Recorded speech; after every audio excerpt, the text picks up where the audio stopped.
tout le monde et bienvenue dans cette nouvelle édition de Jeunes Figures.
Notre invitée aujourd'hui est photographe, elle s'appelle Maria Saba, elle a 19 ans, elle est vraiment bourrée de talent et elle a utilisé l'autoportrait. L'autoportrait, c'est comme son nom l'indique, prendre le portrait de soi. Vous savez, ça remonte, disons, à la légende de Narcisse, même si vous allez voir, elle n'aime pas trop que assimile le narcissisme à l'autoportrait.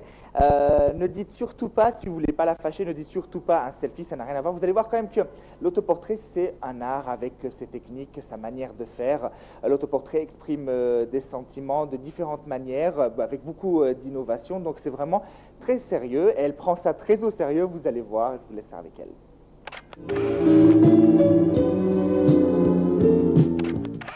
Je suis Maria, j'ai 19 ans. Je suis élève au Collège du Sacré-Cœur et Classe terminale. Et j'aime la photographie, j'aime voyager, je voyage beaucoup. Et tu as voyagé où? Pardon? Où est-ce que tu as pu voyager? Jusqu'à maintenant en Égypte, à Sina et plusieurs d'autres.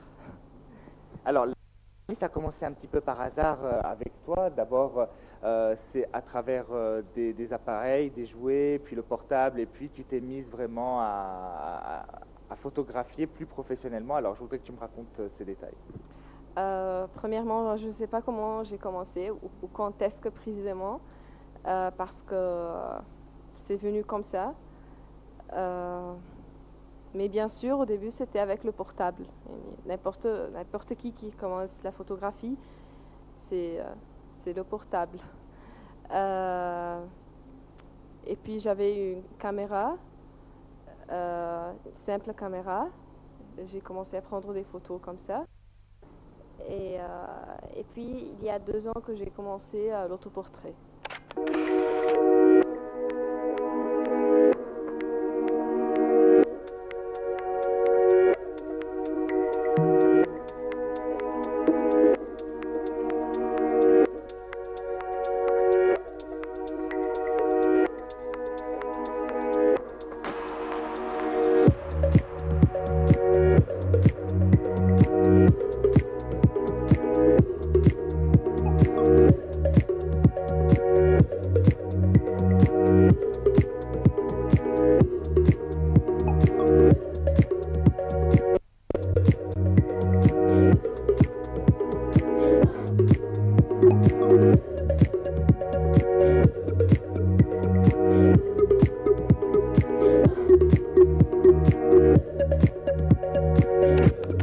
Lorsque la photographie est une passion, on commence toujours par des moyens simples.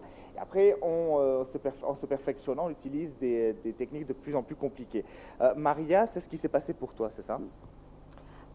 Oui, c'est bien sûr ce que s'est passé parce que premièrement, tu commences par un portable et puis tu trouves que oui, j'aime la photographie. Enfin, j'ai commencé avec une caméra très simple et puis j'ai commencé à photographier l'autoportrait il y a 2 ans. Alors pourquoi est-ce que tu as choisi l'autoportrait? Parce que moi, mon rôle, c'est une peintre, c'est Frida Kahlo. Oui, elle est mexicaine. Frida Kahlo, qui d'ailleurs a fait beaucoup d'autoportraits très intéressants. Des peintures. Mais, autoportrait, oui, c'était un peintre donc, mais qui a fait beaucoup d'autoportraits. Ouais. Oui. Donc c'est elle qui m'a fait aimer autoportrait. J'ai commencé à photographier les autoportraits il y a 2 ans et je continue jusqu'à maintenant.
Premièrement, moi j'avais caméra tout simple et puis j'ai acheté un professionnel, caméra professionnelle et aussi j'ai fait mon caméra en papier. Un sténopé, c'est ça? Oui, un sténopé. Tu peux nous dire ce qu'est un sténopé et comment tu as pu fabriquer cet objet? Un sténopé, c'est tout simplement une caméra qui est dedans de couleur noire. Pour ne pas réfléchir la lumière. Et il y a une toute petite plaque en fer pour réfléchir la photo dedans. Seulement. Et je mets un film dedans ou les plaques en argent, en nitrate d'argent pour prendre les photos. Voilà, donc en fait, le sténopé, c'est une caméra toute simple.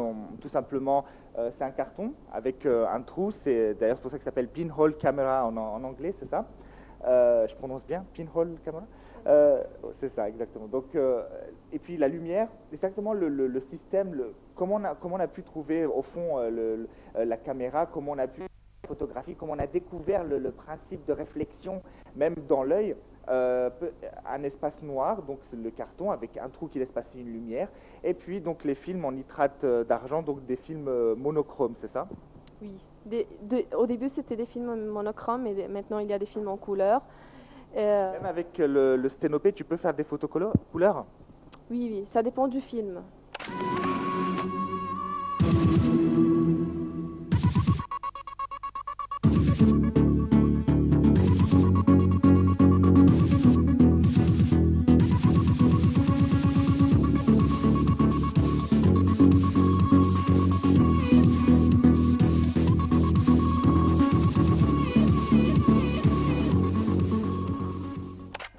D'ailleurs, Maria, tu as encore une caméra analogue, une véritable antiquité, hein, si tu veux nous en parler. Oui, caméra analogue, c'est une ancienne et que j'utilise quand je voyage. Surtout qu'elle a été fabriquée il y a longtemps. Oui, oui, en 1870. Quand même. Oui. Et comment tu as pu acquérir cet objet? Je l'ai trouvé à Masr Adima. Le propriétaire. Oui, dans le vrai Caire. Et j'ai l'acheté. Tu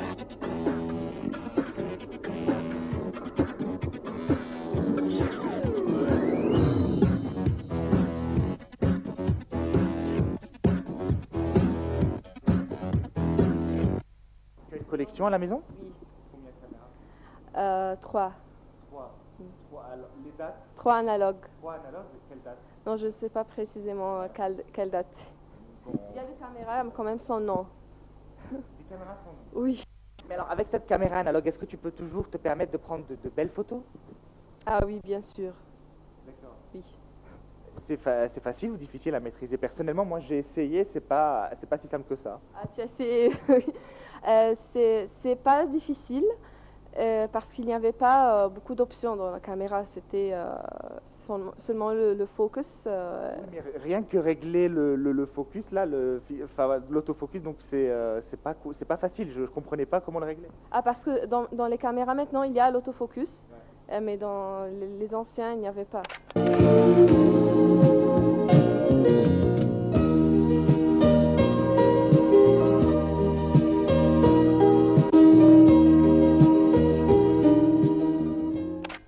La technique de l'autoportrait, donc self-portrait, c'est ça?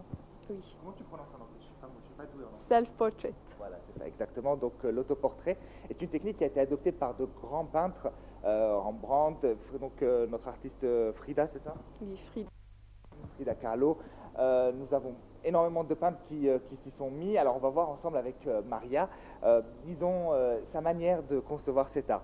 Maria, pour toi, alors tu avais dit que d'avoir choisi cet art, l'art de l'autoportrait il y a 2 ans, tu as préféré choisir cette option-là, mais disons, quelle technique, si tu en as une, ou quelle école d'autoportrait est-ce que tu adoptes? C'est l'école de réflexion des émotions, ce que tu sens. Est-ce vraiment une école? Donc c'est toi, c'est vraiment très subjectif, hein, c'est propre à toi, c'est ça? Peut-être, parce que je vois que l'autoportrait, c'est une réflexion de ce que tu sens. Mais Frida, quand elle faisait ses peintures, c'était une réflexion de sa vie personnelle. Quand elle s'est mariée, quand elle attendait son enfant, et quand elle a fait un accident, c'est une réflexion de ta propre vie, de ce que tu sens.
Par exemple, il y a des photos dont mon visage n'apparaît pas. Enfin, le visage ne joue pas un très grand rôle pour moi. Alors on parle de langage du corps, je vois tes mains en train de jouer dans tes bracelets, donc tu sembles très tendu, c'est ça? Oui. Avec le visage qui rougit, donc j'ai raison? Non, c'est à cause de la lumière. À cause de la lumière.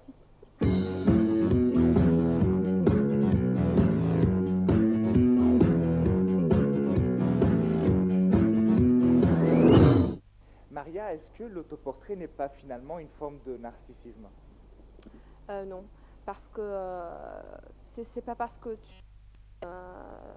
tu aimes soi-même que tu vas prendre des photos pour toi, c'est pas cela. Moi, j'entends cette phrase beaucoup.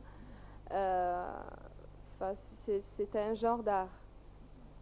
Mais qu'est-ce qui le différencie des autres? C'est un peu une réflexion profonde. C'est pas seulement une photo que tu fais ou un modèle que tu vas photographier. C'est toi qui joues le rôle du modèle, le photographe, et aussi c'est toi qui ajuste la lumière, la scène et tout cela.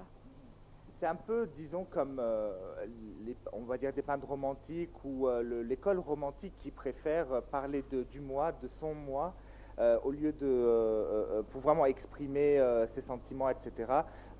Peut-être, je ne sais pas, est-ce on peut lier l'autoportrait avec cette attitude où le moi, son intérieur doit apparaître?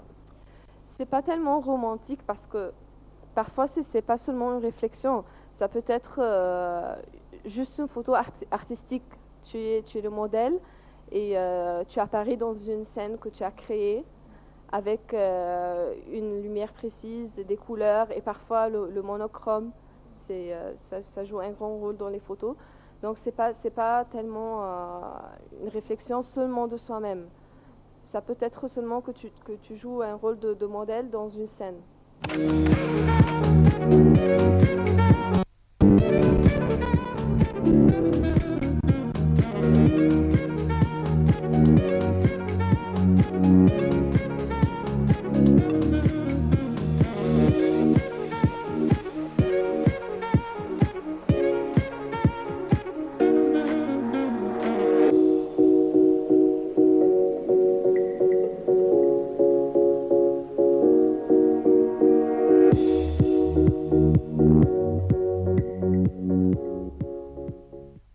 Alors avec les portables en ce moment, Maria, tu sais qu'on fait ce qu'on appelle des selfies.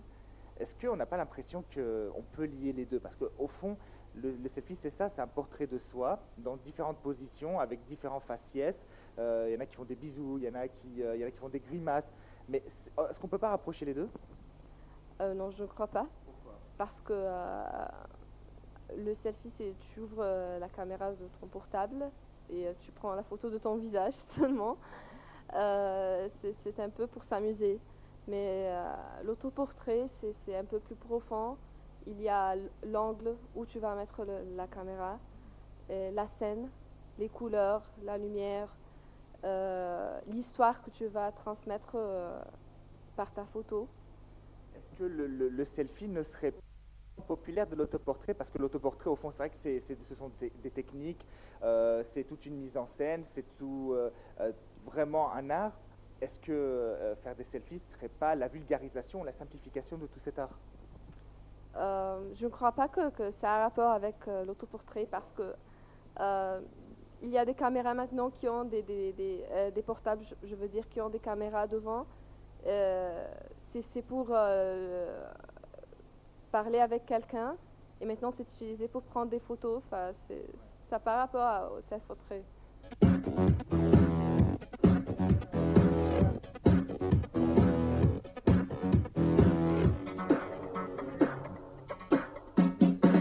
Pourquoi lier en fait autoportrait et selfie? Parce qu'au fond, même dans les autoportraits, de grands autoportraits, si je prends l'artiste Parmigianino par exemple, qui a peint son autoportrait se reflétant d'un miroir convexe, alors on voit ses mains devant, donc ils sont entrés, on voit son visage petit derrière puisque le miroir est convexe.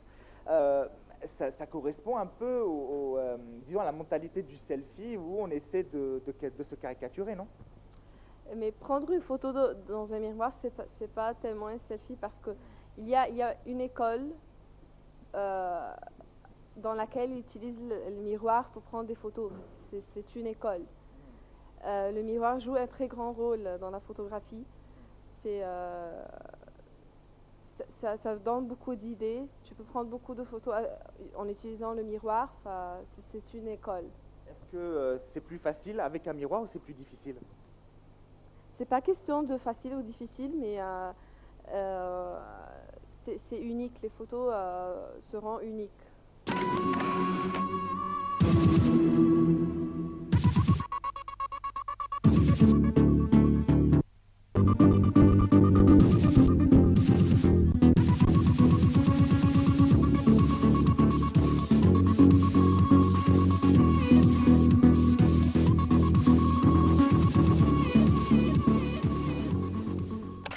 Vous avez indiqué en début d'émission, de grands portraitistes, de grands peintres, de grands dessinateurs, de grands photographes se sont mis à l'autoportrait et chacun a sa propre manière de faire, son propre style. Et en regardant un peu les photos de Maria, j'ai trouvé que tu as essayé de varier. Chaque photo a, disons, une manière différente de faire. Tu as essayé vraiment de faire des choses particulières, des choses différentes. Comment est-ce que tu as pu faire ça? Les photos sont différentes l'une de l'autre, c'est parce que chaque photo, c'est un sentiment différent. Et bien sûr, pour chaque sentiment, tu utilises une technique. Donc, chaque photo diffère de l'autre. On a par exemple comme double exposure, c'est quoi ça déjà? Double exposure, C'est que tu prends deux photos et tu mets les deux ensemble dans une seule photo, dans un seul plan. Et il y a beaucoup de photos où on a l'impression que c'est un espèce de fantôme qui passe. Comment tu fais ça? C'est une option dans le caméra, c'est long exposure. Ce que la caméra prend la photo en 30 secondes par exemple ou 15 secondes, donc tu as l'impression que quelqu'un bouge dans la photo. Et tu t'es mis au collage dernièrement. Il y a quelques photos, donc la photo est divisée en deux parties, où toi, en général, tu es en dessous. Oui, et parce que moi encore, je dessine et je peins, donc il y a quelques photos que je mets de la peinture avec la photo et deux photos ensemble. Et alors, il faut rappeler que c'est toi, tu es l'espèce de one-man crew, c'est toi qui pose la caméra avec le tripède, c'est toi qui te positionne, c'est toi qui joues avec les lumières, c'est toi qui joue avec la télécommande, c'est bien ça? Oui, oui. C'est pas trop difficile? Euh, Peut-être c'est difficile, mais moi, faire cela, je m'amuse. Et alors, c'est là où je suis content et que j'adore cette émission, c'est que Maria nous fait le plaisir d'être devant la caméra alors que tu n'aimes pas être photographiée. Oui, du tout. J'aime être derrière la caméra.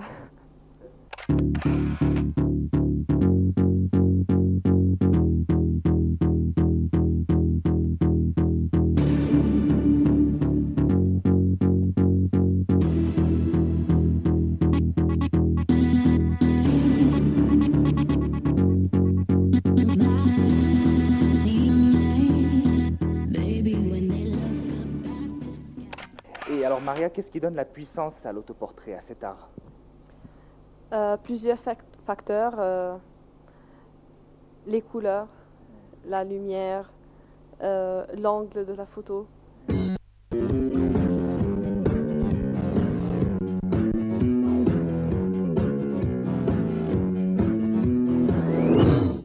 Moi j'aime le noir et blanc, ça donne de la puissance à la photo et ça te fait regarder les éléments de la photo, pas les couleurs.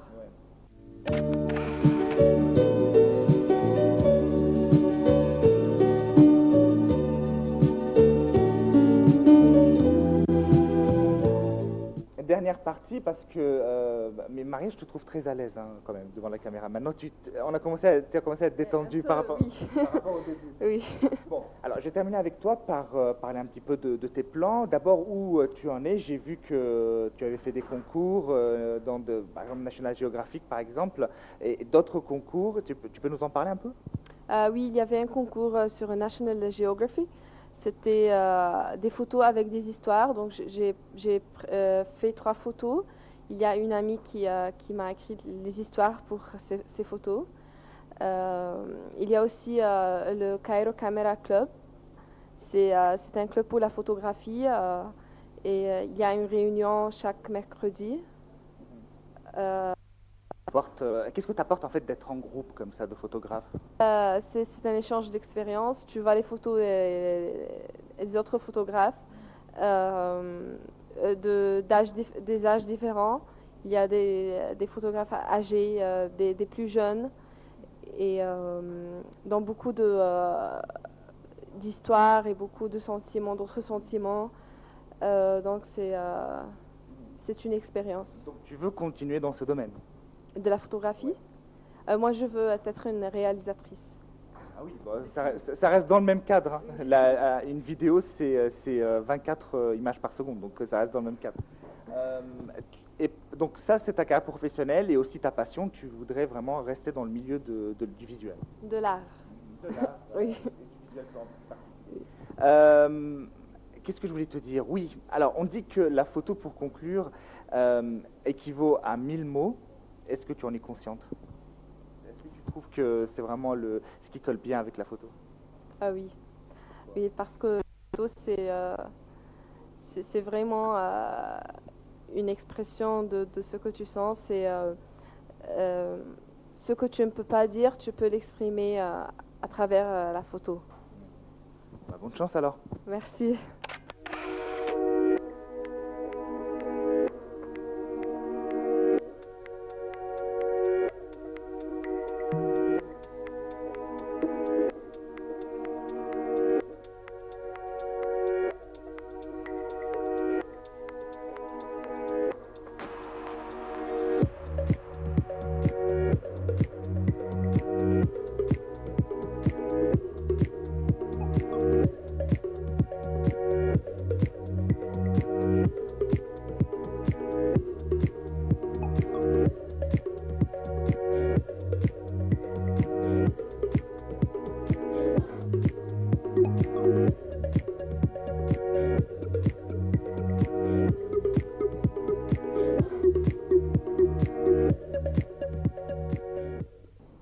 Eh bien, j'espère que vous avez apprécié cette artistique en notre compagnie. Merci de nous avoir suivis. Je vous retrouve la semaine prochaine, même heure, et d'ici là, portez-vous bien.